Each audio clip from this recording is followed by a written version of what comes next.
ka ba sa buhay ko? Noong wala ka pa sa puso ko, di ko pinapansin pag-ibig mo sa akin. Pag-ibig ang iyaya mo'y di ko hinahangkin. Nabuhay sa kasalanan ang puso ko.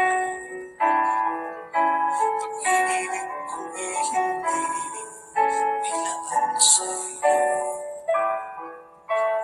Mahina sa puso ang pagkatao ko. Pananalig ko sa'yo'y hindi siniseryoso. Ngunit ngayon'y nagbago na ang pagkatao ko. Mula nang makilala ka, Jesus, pananalig ko'y tumibay. Buong tiwala ay binigay sa'yo lamang, Jesus, pananalig ko.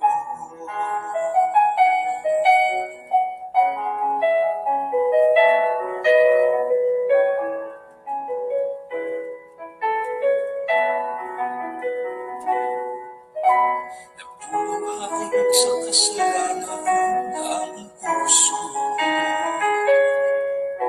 Pag-ibig ko'y hindi nilaan sa'yo. Mahina sa tukso ang pagkatao ko. Pananalig ko sa'yo'y hindi siniseryoso. Ngunit ngayon'y nagbago na ang pagkatao ko. Mula nang makilala ka, Jesus, pananalig ko'y tumibay. Buong tiwala ay binigay sa'yo lamang, Jesus, pananalig ko.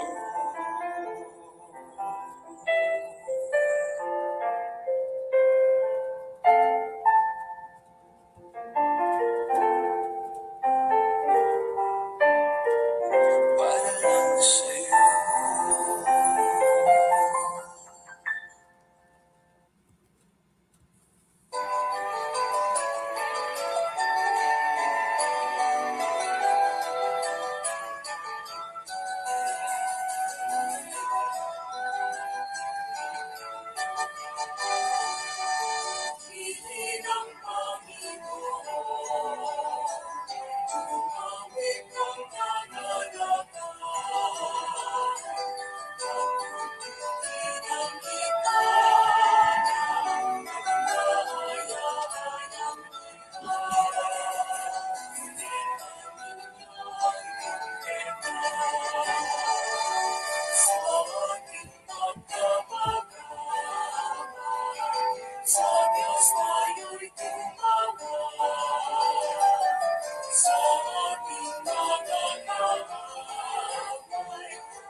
Maraming salamat, Panginoon, sa araw na ito. Karapat-dapat kang purihin. Karapat-dapat kang pasalamatan. Maraming salamat, Panginoon, sa panibagong online piging through Facebook Live, na kung saan ang Sunday Gospel ay ipaparating mo through social media.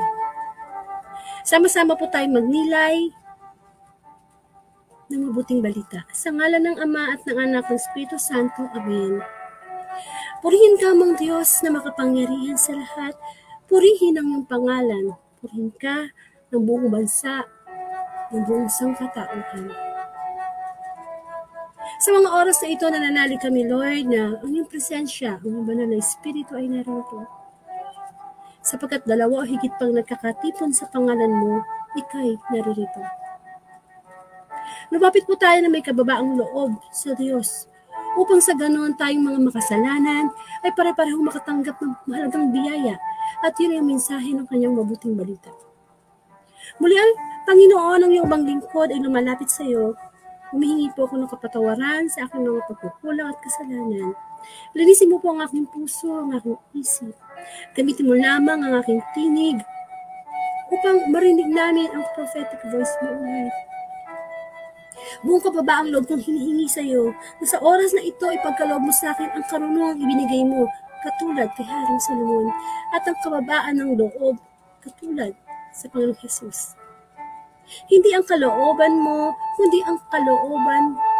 Hindi ang kalooban ko, kundi ang kalooban mo ang makapangyari.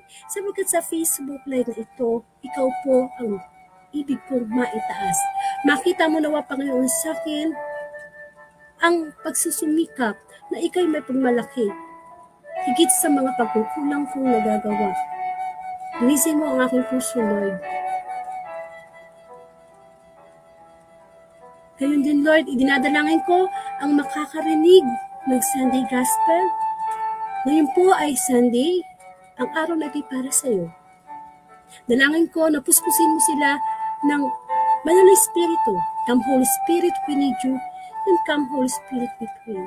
Ano man ang mga pagsubok na hinaharap ng bawat isa, sa pangalan mo, Panginoong Hesus, kinakast out ko. At ang kapuspusan ng Banal na Espiritu ang manahan sa amin upang maunawaan namin ang mensahe ng mabuting balita. Ng aming espiritu at ang espiritu mo kaysa, sapagkat ang Sunday Gospel ay aming spiritual na pagkain, magbibigay ng kalakasan sa amin. Not my will, but your will be done. Muli, Panginoon, patuloy kang kumilos sa mga susunod na minuto. Ang lahat ng ito'y dalayan ko po sa iyo, Ama, sa pangalan ng Anak, kaysa ng Espiritu Santo. Amen.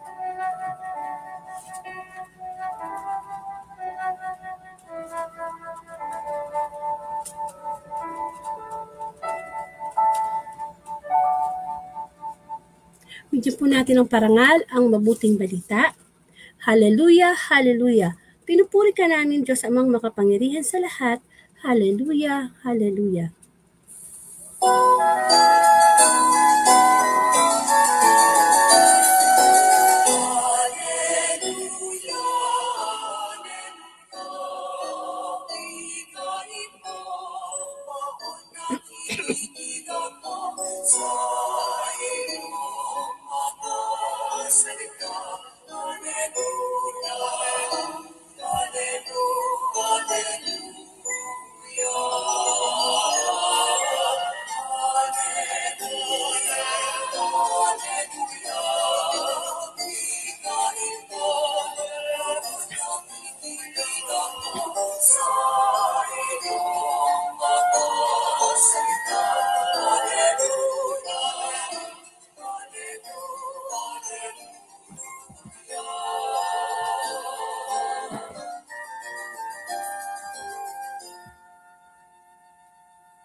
Mga kapatid kong minamahal kay Kristo, ang mabuting balita ayon kay San Marcos. Papuri sa iyo, Panginoon. Pinagaling ni Jesus ang isang ketongin. May isang ketongin lumapit kay Jesus, nalikluhod at nagmakaawa. Kung ibig pong ninyo'y mapapagaling ninyo ako. Nahabag si Jesus at hinipo siya. Sa bayang wika, ibig ko gumaling ka. Doon din nawala ang ketong at gumaling ang tao. Pinaalis siya agad ni Jesus matapos ang ganitong mahigpit na bilin. Huwag mong sasabihin ito kanino man. Sa halip ay pasuri ka sa saserdote. Pagkatapos maghandog ka ayon sa iniutos ni Moises upang patunayan sa mga tao na ikaw ay magaling na. Ngunit umalis siya at pagkos ipinamalita ang nangyari.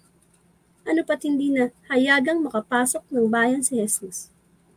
Naroon na lamang siya sa labas, sa mga ilang na puok at doon pinagsasadya ng mga tao buhat sa iba't ibang dako.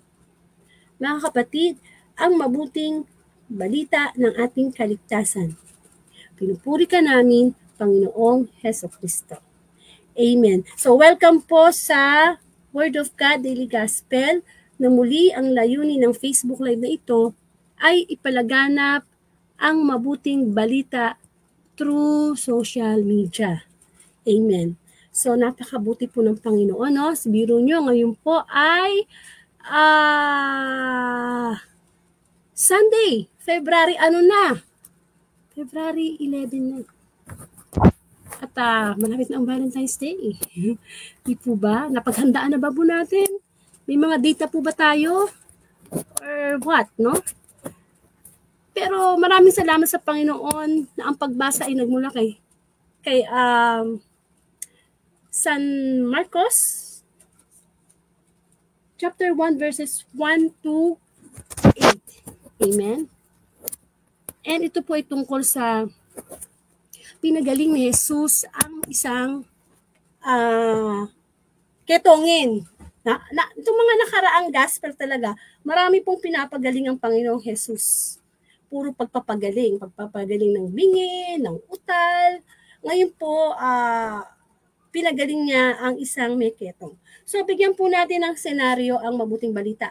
Ako nga po pala si Sister Angelica, isa po kong Katoliko from Bulacan. At ang Facebook Live na ito, ang Word of God, ay nagsimula pa noong August 5, 2019.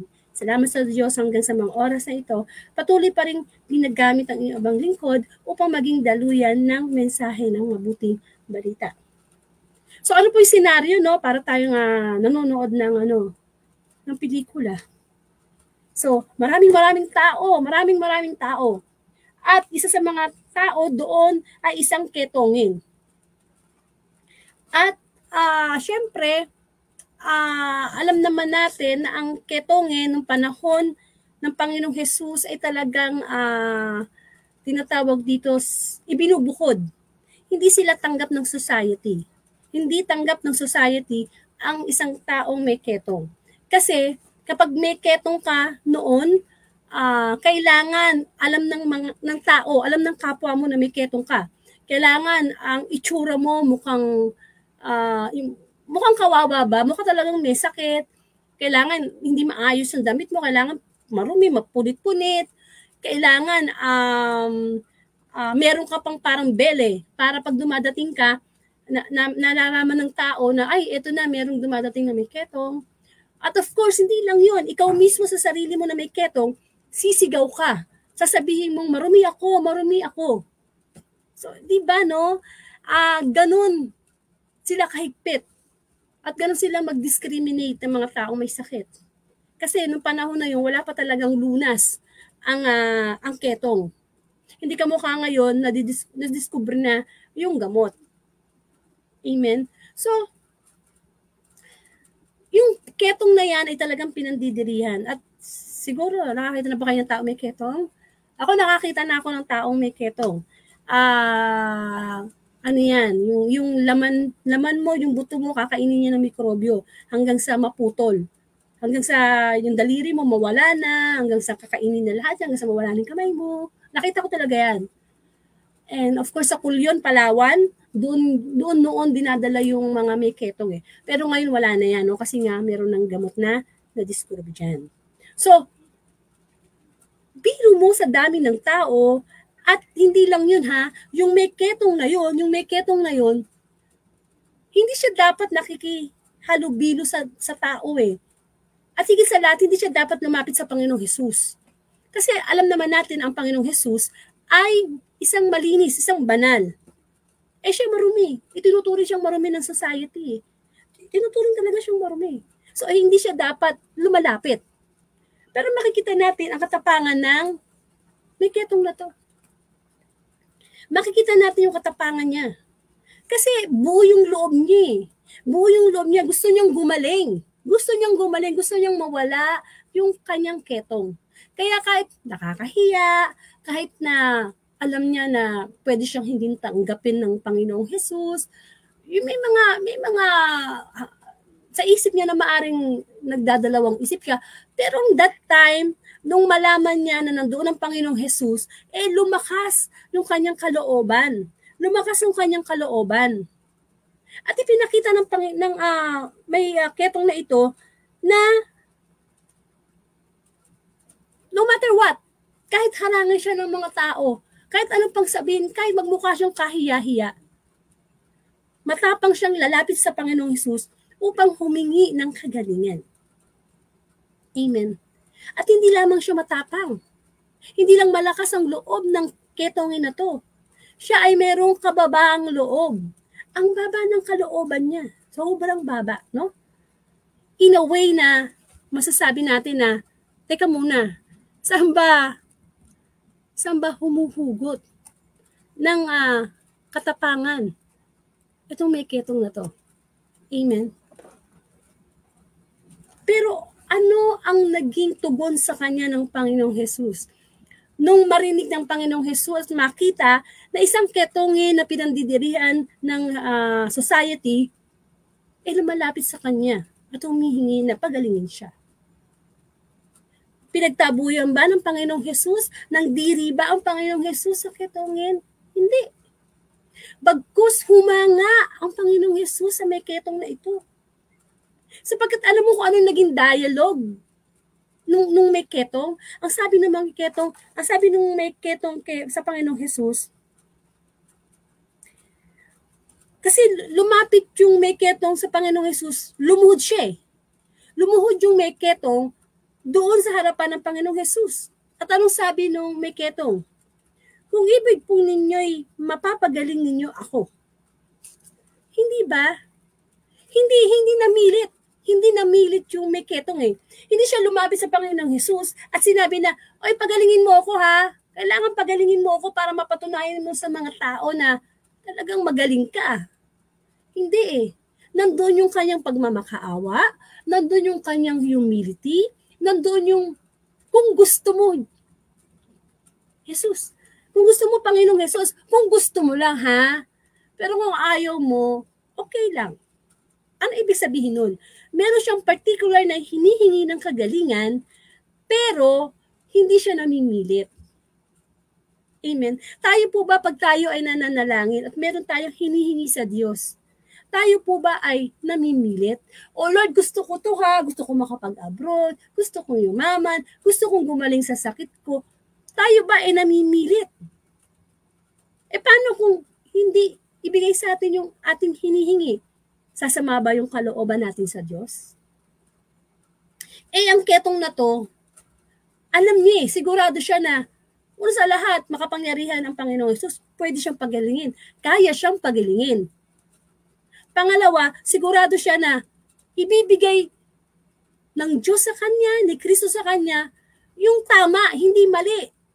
Kasi alam niya na ang Panginoong Hesus ay isang mahabaging Panginoon. Amen. So sa nakita ng Panginoong Hesus sa ketongin na ito, naawa siya. Nahabag ang Panginoong Hesus. At anong sabi niya doon sa may ketong? Gumaling ka. At anong nangyari? Nung sinabi ng Panginoong Hesus na gumaling ka agad. Ganong makapangyarihan ang salita ng Diyos. Ang salita ng Panginoong Hesus. Pag sinabi ng Panginoong Hesus na tumigil ang malakas na alon, ang mahalakas na hangin, ang bagyo, sumusunod sa kanyang kalikasan. Makapangyarihan ang salita ng Panginoon. Amen. Nawala yung ketong, gumaling.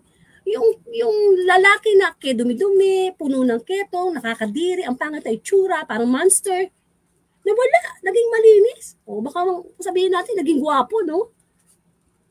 Pwede na siyang tanggapin sa society eh. Di po ba?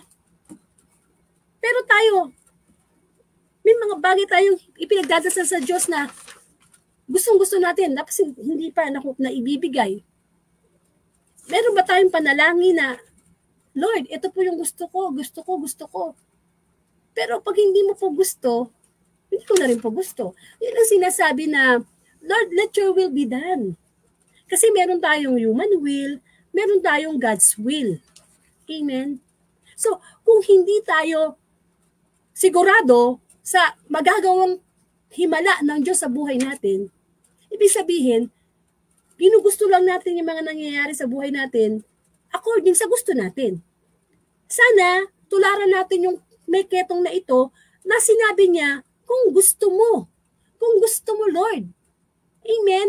Nandun yung kababaang loob niya eh. May hinihingi siya, pero kung hindi ibigay sa kanya, kasi hindi yun ang kalooban ng Diyos, tatanggapin niya. Kung hindi siya papagalin ng Panginoong Yesus, tatanggapin niya. Kasi sabi niya, kung ibig mo.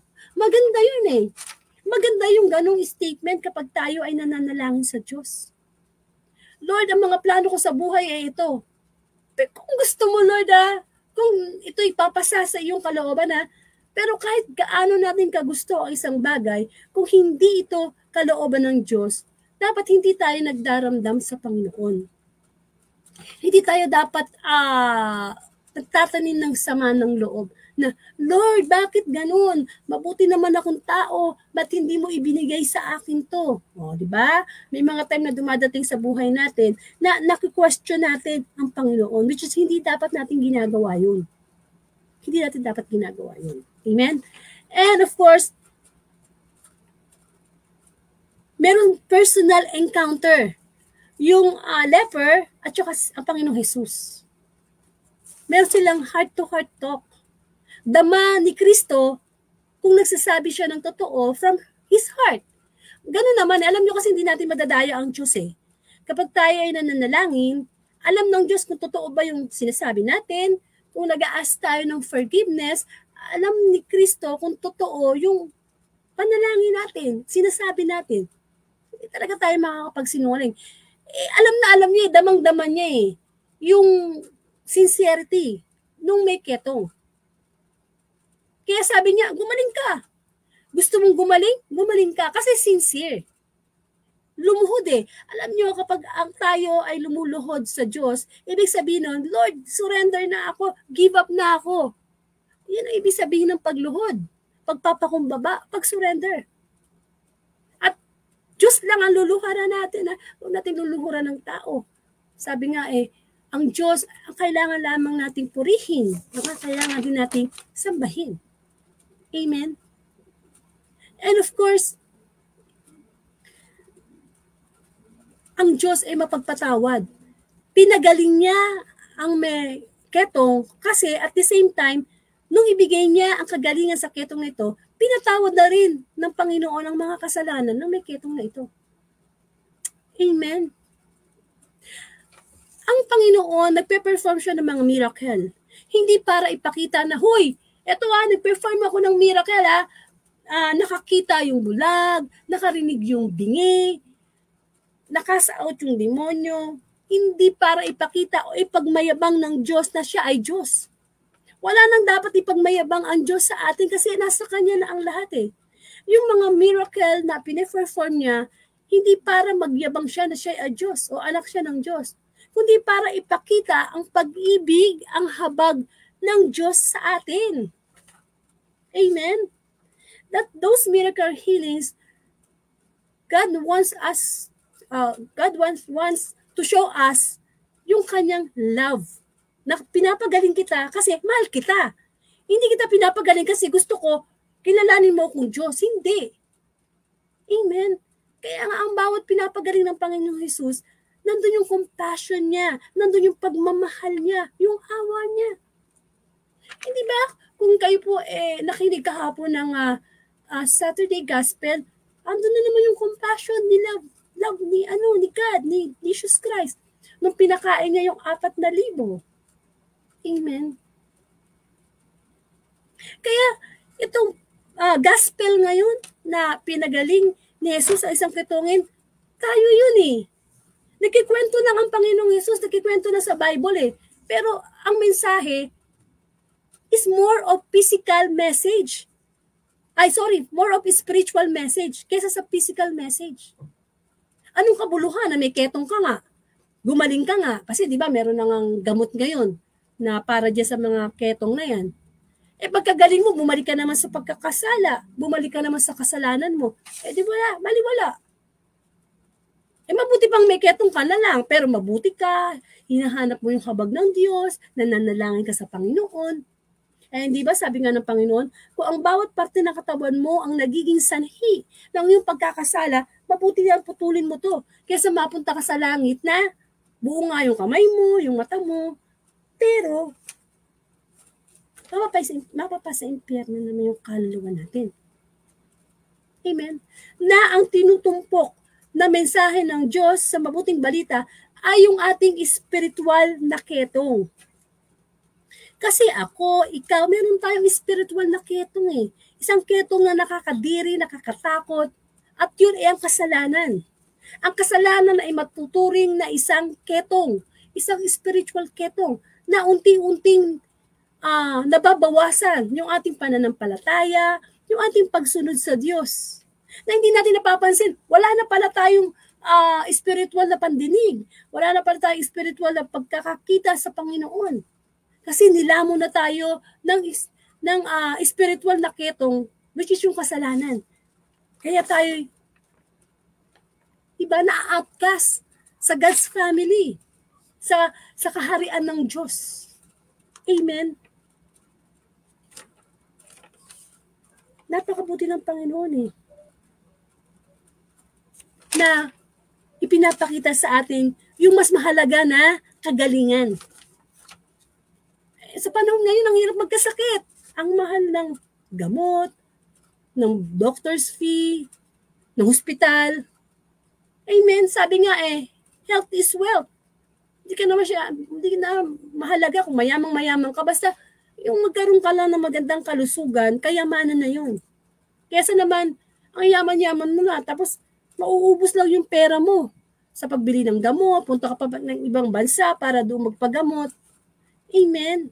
Masarap yung humihinga ka ng maayos, hindi yung nasa hospital ka, bumibili ka pa ng oxygen para makahinga lang. Amen. Sabi nga, ang sakit ng kalingkingan ay dinadamdam ng buong katawan. At ang sarap kumilos pag wala kang sakit. Pero syempre, hindi naman natin maiwasan hindi magkasakit. Kasi tao tayo eh. Lalo na sa panahon ngayon, ako nga lang eh. Inuubos, sinisip. Actually, dito yung boses ko, minamalat po ako. Hindi naman assurance sa kapag naglilingkod ka sa Diyos. Preacher ka, pari ka, hindi ka na magkakasakit. Magkakasakit tayo. Pero ang gusto ng Panginoon, kahit nasa time tayo na may sakit, may problema, hindi tayo nawawalan ng pag-asa sa Kanya. Humihingi tayo ng habag. Alam niyo kung anong madidiscover niyo sa gospel na ito para doon sa mga nagsimba na at magsisimba pa lang? Alam niyo kung ano yung sikreto ng gospel na ito? Na ang Diyos pala nahahabag sa mga taong talagang totoong nagbabalik loob, totoong nagsisisi ng kanyang kasalanan, nagbibigay ang Diyos ng kagalingan. Higit pa sa napagaling ang cancer, napagaling ang diabetes, yung kagalingan na ang isang taong masama ay nagbalik loob sa Diyos, yun ang the best na miracle na pwedeng mangyari sa atin. Kasi yung kaluluwa natin ang na-save. Amen? Yung kaluluwa natin. Alam niyo ba kung anong pinagkaiba natin sa anghel at saka tayong tao? Tayong mga tao nagkakasakit, nagkakasala. Ang mga anghel hindi naman kasi hindi naman sila mortal mga immortal sila eh. Pero alam nyo, parang mas nadadaig pa natin na anghel. In what way? Kasi tayo nagkakasala eh. Pero pwede tayo lumapit sa Diyos at humingi ng kapatawaran. Amen. Samantalang anghel, pag nagkasala yan, hindi ka kamukha ni Lucifer, dating anghel.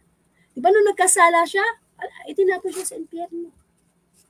Pero tayo makasalanan, lagi tayong binibigyan ng chance ng Diyos na lumapit sa hospital. Sa hospital niya, spiritual na hospital. Because Jesus Christ is our divine healer. Kaya lang siyempre, paano tayo gagaling kung di natin sinusunod yung spiritual prescription ni God? Na sa doktor nga, magbabayad ka ng professional fee, bibili ka ng gamot, magpapagaling ka, maraming bawal. Kailangan mong gawin yun para gumaling ka. Kasi pag kinontra natin yun, hindi siya magiging effective. Ganun din sa salita ng Panginoon. Ang salita ng Panginoon ay kagalingan dapat sa atin. Kaya lang hindi tayo gumagaling sa pagiging mainggitin, pagiging magagalitin, hindi tayo gumagaling sa mga kasalanan natin. Kasi nga, hindi tayo nagkakaroon ng full cooperation.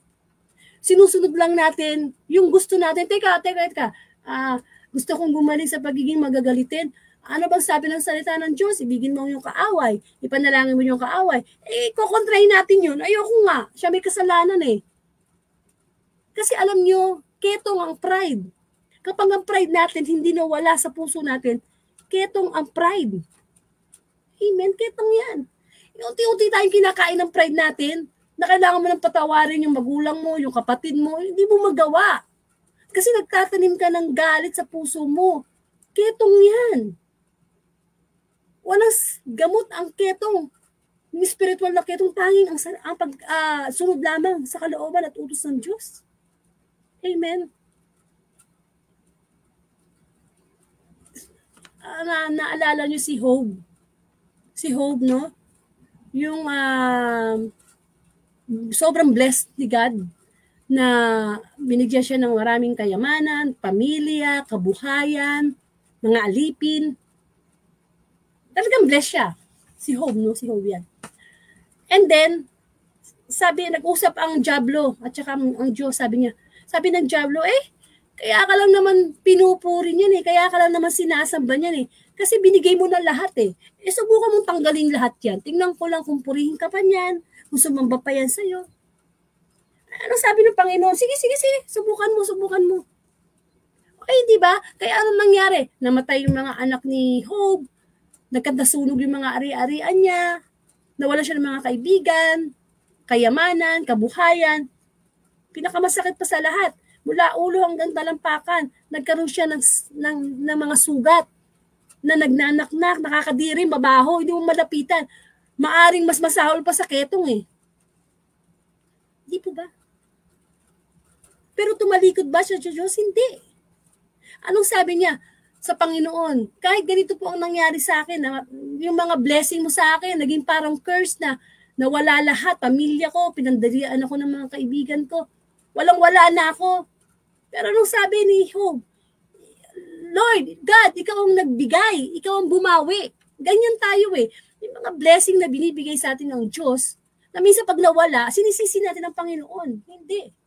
Kaya di ba napahiya yung Diablo. Abay talaga naman binawian na lahat. Pinatay na yung mga hayop, mga anak, wala na, kayamanan, kaibigan. Pero sumasamba at nagpapasalamat pa rin si Job. Tayo ganun ba? Kung halimbawa mayaman ka, bigla ka naghirap, nasunugan, namatayan ng anak, patuloy ka pa rin bang magsisimba, magbabasa ng Bible, magpupuri sa Diyos, magpapasalamat? Amen.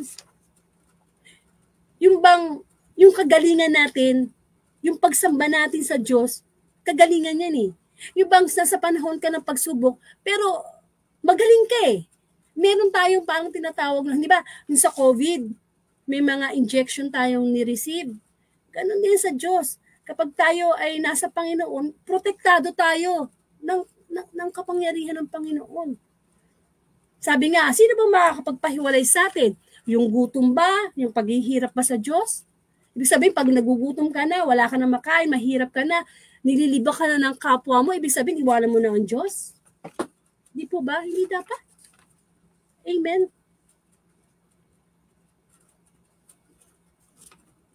Ang gospel ay nagsasabi sa atin na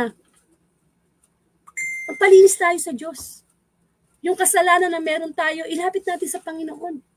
Pero gusto ng Diyos, Totoo yung pagsisisi natin. Totoo na, Lord, gusto ko nang humilwalay sa masamang barkada. Lord, ayoko nang maging addict. Lord, ayoko nang gumawa ng masama. Ayoko nang magnakaw. Kasi papatayin ako nito. Idadalhin nito ang aking kaluluwa sa impyerno. At pag na-feel ni God na, ay totoo nagsisisi talaga siya, mawawala yun. Amen? Kasi ang hinaharap naman natin, everyday, no? Ang hinaharap po natin everyday ay ano? Ang hinaharap natin everyday ay spiritual na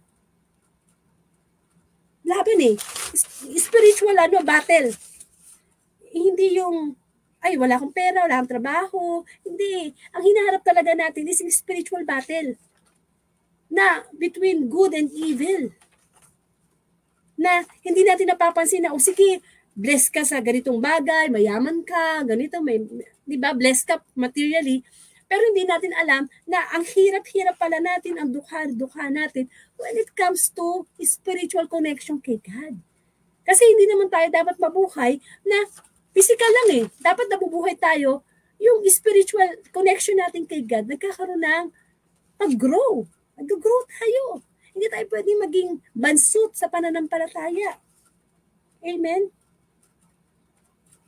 Kasi alam nyo, yung ketong na yan, yung kasalanan na yan, para tayong, bilanggo. Kapag yung galit mo, hindi mo pa nire-release, hindi mo pa pinapatawad yung kapwa mo, bilanggo tayo. Meron tayong mga posas. At ang susi, tayo din ang may hawak. Hindi ba? Kung minsan, isipin mo, bakit kaya hindi tayo makapagpatawad sa ating kapwa? Samantalang tayo, ang dali-dali nating humingi ng tawad sa Diyos. At naniniwala tayo na kapag ang Diyos ay humingi tayo ng kapatawaran, ay pinapatawad tayo ng Panginoon. Amen?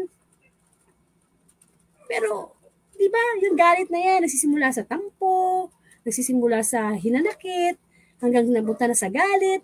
Ang masama, yung bang napunta siya sa puot, ay mahirap yun. Mahirap yun kapag yung galit mo napupunta na sa puot. Ketong yun. Matatawag nating spiritual na ketong yun. Yung hindi ka nagpapatawad ng kapwa mo. Amen. At marami pa. Yung mga kasalanan natin ginagawa na hanggang ngayon di natin naiiwasan. Ketong yun. Na unti-unting papatay sa relasyon natin sa Diyos. Unti-unting hindi na tayo magdadasal, hindi na tayo magsisimba. Ketong yun. Amen. Pero kung tayo ay nagpapagaling sa Panginoon, humihingi ng kagalingan,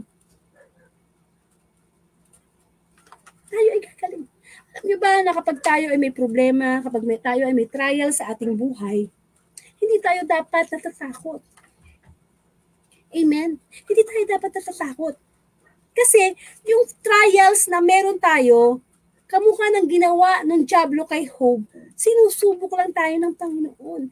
Tinitingnan lang, sabi nga na, ang pagsubok ay parang, ang pananampalataya ay parang ginto na sinusubok no dinadalisay sa apoy para malaman natin kung totoo o hindi, kung dalisay o hindi. Kaya pag nasa Panginoon ka na, dapat nagtitiwala ka sa Diyos na may mangyayari, may kagalingan na mangyayari. Kasi ang pagtitiwala sa Panginoon is, wala naman yung dapat wala dapat yung criteria Yung pagtitiwala natin sa Panginoon dapat buong buo, hindi siya dapat napapawasan. Kaya kung ano man ang hinaharap nating problema ngayon, lagi nating isipin na ito yung opportunity. Ito yung opportunity kumbaga sa stage. Ito yung stage ko to perform sa harap ng Diyos na, Lord, kaya ko to kasi nandyan ka. Pero natin kaya kapag tayo lang, lalo na kung sisusolve natin yung problem natin through our own strength, talino, di po ba? Na kapag meron po tayong pagsubok sa buhay, karamdaman man yan, broken relationship, kahit na walang imposible sa Panginoon. Sapagkat yung problema na meron ka, problema din yan ng iba. Pero bakit sila nakakapagtagumpay sa problema na yan? Amen. Ang Diyos ay lagi siyang nakatingin sa atin. Tandaan natin na hanggang tayo nabubuhay, tayo ay binibigyan ng habag ng Panginoon. Binibigyan tayo ng habag. Pero pag tayo ay namatay na, which is hindi naman natin alam kung kailan tayo kukunin ng Panginoon, tapos na yung habag. Doon na tayo sa paghuhukom. Pero salamat sa Panginoon, buhay pa tayo. Hindi pa tayo ginajudge ni God. Puro grace, puro love, puro forgiveness ang binibigay sa atin ng Diyos. Dapat sinasamantala natin yun. Amen. Isa lang tayo mabubuhay sa mundo. Bakit pupunin mo ang sarili mo ng galit, ng inggit? Amen. Kailangan, lagi nating iniisip na magaling tayo. Magaling tayo in a way na ipinapakita natin sa Lord na mapapagkumbaba tayo, lumalapit sa Kanya. Na Lord, ito hindi ko to kaya, Lord eh. Sino ba ang tao na kakayaning magpatawad kung pinatay na yung pamilya mo? Kung ninakawan na yung pamilya mo, samantala yung gumawa sa iyo nun, naging mabuti ka naman sa Kanya. Hindi madali yun. Hindi madali yun. Pero dahil nga sa pagmamahal sa Diyos, nagkakaroon tayo ng puso mapagpatawad. Kasi ang Diyos lang ang pwedeng maghigante, ang Diyos lang ang pwedeng maghusga doon sa taong nagkasala sa iyo. Amen. Pero tayo, kinukuha natin yung trabaho ng Diyos. Tayo'y naghuhusga, tayo'y nagpaparusa. Wala naman tayong karapatan. Maaring yung kasalanan ginawa sa'yo ay hindi mo ginagawang kasalanan. Pero marami tayong kasalanan. Kaya kailangan natin magpatawaran sa isa't isa. Amen. Kasi likas tayong makasalanan. Likas tayong makasalanan. So kailangan natin ng kalikasan ng Diyos. Kaya nga tayo hindi katawang lupa lamang. Kaya nga tayo ay may spirito, may kaluluwa. So kailangan pa natin ng Diyos. Amen. O kaya alala niyo yung istorya ni Joseph the Dreamer, si Jose? Amen. Di ba nakulong siya? Nakulong siya. Pero habang nakulong siya, nagpagmuni-muni niya sa kulungan na ang Diyos eh. Nasa Diyos pa rin siya kahit nakulong siya eh. Alam mo yung tipong nasa kulungan ka, pero masaya ka. Kasi nasa iyo ang Diyos. Kesa yung hindi ka nga nakakulong, malaya ka, pero hindi mo alam nakakulong ka sa kasalanan. Nakakulong ka sa, yung kasalanan is master natin, at tayo yung alipin ng kasalanan. Yung akala mo, malaya mo lang nagagawa yung gusto mo, pero we are prisoner of our sins. Mahirap yun. Mabuti mas mabuti pa siguro yung nakabilanggo ka, pero malaya kang nakakasamba, malaya kang nakakagawa ng mabuti. Mas maganda yun. Amen. Kaya nga diba, usually nakakakilala sa Diyos ang mga taong may problema, kung kailan nagkaroon ng mabigat na problema, tsaka nakakilala sa Diyos, saka naglingkod sa Diyos. Amen. Tsaka pag nakakilala tayo sa Panginoon, dapat ang tingin natin sa problema ay hindi na problema. Ito isang test, pagsubok na kailangan nating malagpasan sa tulong ng Panginoon. Amen. Maraming beses sinabi sa Bible na huwag tayong matakot. Kasi yung takot, ginagamit ng diablo yan para tayo lumayo sa Panginoon. We can do all things through Christ who strengthens us. Huwag kang matakot, ako'y sa inyo. Ako yung Diyos, di kayo dapat mangamba kanino man. Palalakasin kita at tutulungan, iingatan at ililigtas. No? Isaiah 41:10. Amen.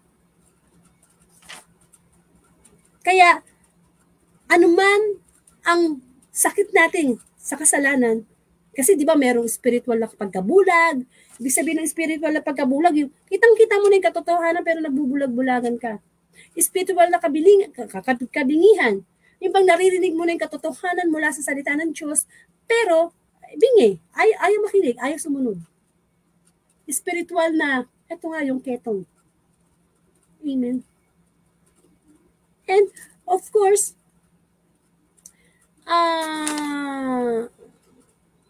okay, pinagpapala ng Diyos ang mga tao talagang nakikita niya na willing mawala ang lahat, wag lang ang Diyos. Wag lang ang Diyos. Amen. Di ba, naramdaman mo ba sa buhay mo na, Lord, sige, mawala na yung pamilya ko, mawala na yung kabuhayan ko, mawala na lahat, wag ka lang. Kasi ikaw yung supplier ng buhay ko eh. Ikaw yung nagpapagaling sa akin. Siyempre, hindi naman ganun ka-brutal si Lord na para gawin. At ibig sabihin lang, di ba, kung gusto nga ba daw nating maglingkod sa Panginoon, anong dapat nating gawin? Ay, pasanin natin ang sarili nating krus, kailangan mas mahal natin ang Diyos kaysa sa pamilya natin, kaysa sa sarili natin. Ano pa, kailangan yung willing nating mawala kahit yung buhay natin just to follow God. Di ba? The basic commandment, love God above all. Love God above all. Kaya lang sa panahon ngayon, binibisi ng Diablo yung isipan natin sa mga maraming bagay. Sa mga kabataan nga lang, di ba, na nauubos yung oras nila sa pagse-cellphone. Wala nang mga kabataan. Bahira na yung, naku po, sandali, maglulobat yung laptop ko. Where's my, napuputo lang aking live. Amen? So, ganun po, no? Ayun, no? Kapuputo lang live ko. So, magkakaroon pa ako ng part 2. Anyway, yun nga po, ang pinaka-message ni Lord is magkaroon po tayo ng pagkagaling spiritual sa pagkakitong natin. Amen? So, magkaroon po tayo ng closing prayer. Muli, Panginoon, maraming salamat po sa iyong presensya. Magpapakita na ikaw ay nagbibigay ng kagalingan. Ama namin, sumasalangit ka, sambahin ang ngalan mo, mapasa amin ang kaharian mo. Sundin ang loob mo dito sa lupa para nasa langit. Bigyan mo po kami ng aming kakanin sa araw-araw at patawarin mo po kami sa aming mga sala. Para nang pagpapatawad namin sa nagkakasala sa amin, huwag mo po kami pahintulo sa tukso at hiadya mo kami sa lahat ng masama. Amen. Amen. So maraming salamat, Panginoon, at nawa na-bless tayo sa Sunday Gospel na pinapaalala sa atin ng Panginoon na kailangan maging matapang tayo sa pagtalikod sa kasalanan. Kailangan magkaroon tayo ng kababaang loob na lumapit sa Diyos para magpagaling.